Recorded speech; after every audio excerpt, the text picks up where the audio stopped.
Thank you, Mr. Chair. In congressional hearings, the minority party gets to select its own witnesses. And of all the people that Republicans could have selected, they picked Candace Owens. I don't know Miss Owens. I'm not going to characterize her.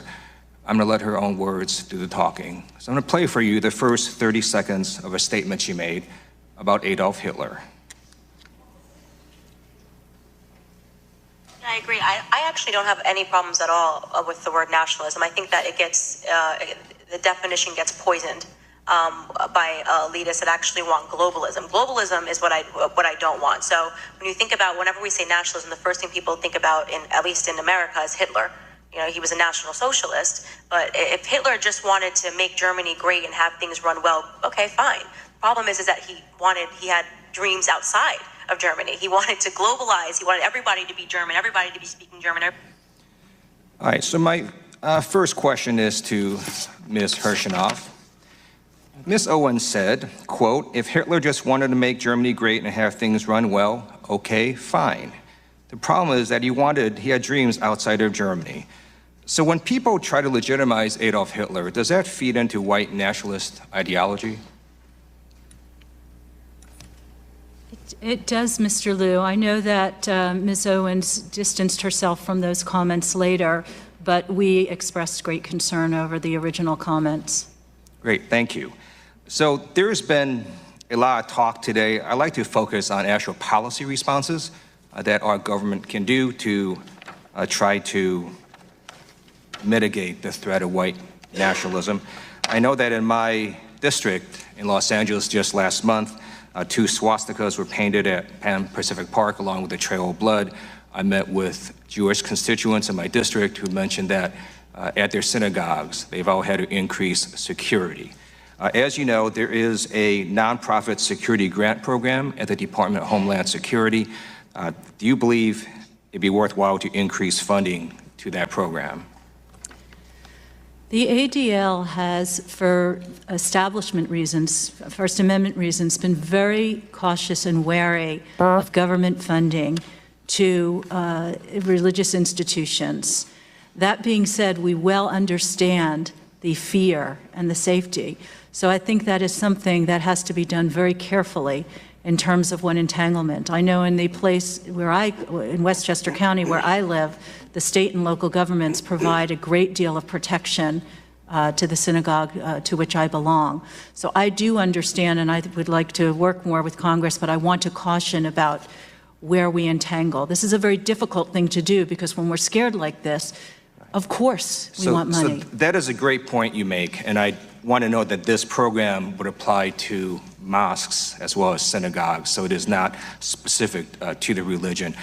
But it is true, the First Amendment does affect all of these issues, including, for example, private sector companies who say whatever it is that they want. Now, I'd like to also talk about a second program, and this was one that I'm going to ask Ms. Clark about, and it has to do with the Trump administration wanting to cut a very specific office called the Community Relations Service Office in the Civil Rights Division of the Department of Justice. Can you first explain to American people what that office does and why it would be a bad idea to cut funding?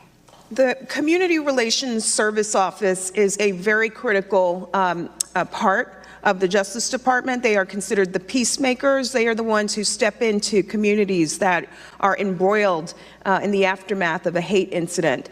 They are the ones who you'd want to deploy out to Louisiana, to the parishes where the churches are burning right now. They're the ones that you'd want on the ground right after the Charlottesville hate rally. We are deeply concerned by proposals to cut funding to this office, to shift this office to another part of the agency. It's important that this agency's work be completely non-political, but the very subject matter of this hearing today underscores the urgency of maintaining this office that has been with us for decades.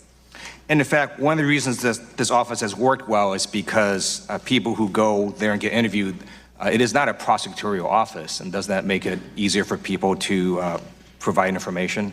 That's right. They are the peacemakers. They are the ones who go in and connect with communities that are suffering in the aftermath of a hate incident. They connect with victims of crimes and hate crimes and connect them with services. And most importantly, they're the ones who help to ensure that an incident doesn't escalate and lead to more tension. So we need this agency now more than ever.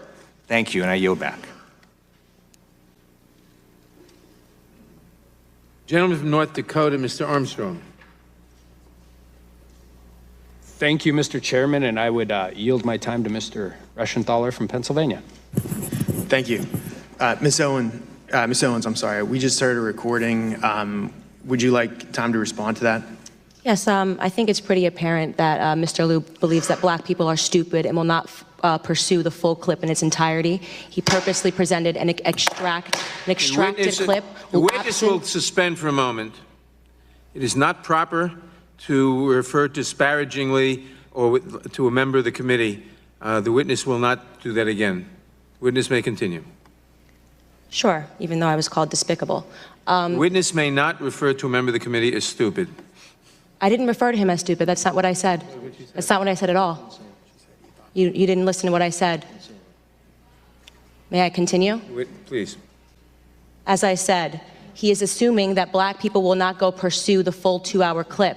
And he purposefully extracted, he cut off, and you didn't hear the question that was asked of me. He's trying to present as if I was launching a defense of Hitler in Germany, when in fact, the question that was asked of me was pertaining to whether or not I believed that Hitler was whether or not I believed in nationalism, and that nationalism was bad. And what I responded to was that I do not believe that we should be characterizing Hitler as a nationalist. He was a homicidal, psychopathic maniac that killed his own people. A nationalist would not kill their own people. That is exactly what I was referring to in the clip, and he purposely wanted to give you a cut-up similar to what they do to Donald Trump to create a different narrative. That was unbelievably dishonest, and he did not allow me to respond to it, which is worrisome and should tell you a lot about where people are today in terms of trying to drum up narratives.